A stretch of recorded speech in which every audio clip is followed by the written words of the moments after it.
يا أيها الذين آمنوا قوا أنفسكم وأهليكم نارا وقودها الناس والحجارة عليها ملائكة غلاظ شداد لا يعصون الله ما أمرهم ويفعلون ما يؤمرون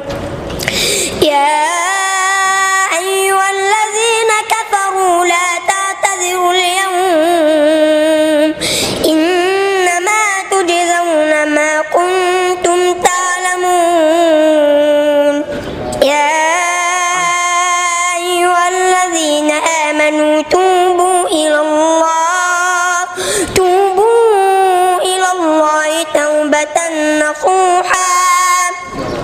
عسى ربكم أن يكفر عنكم سيئاتكم ويدخلكم جنات تجري من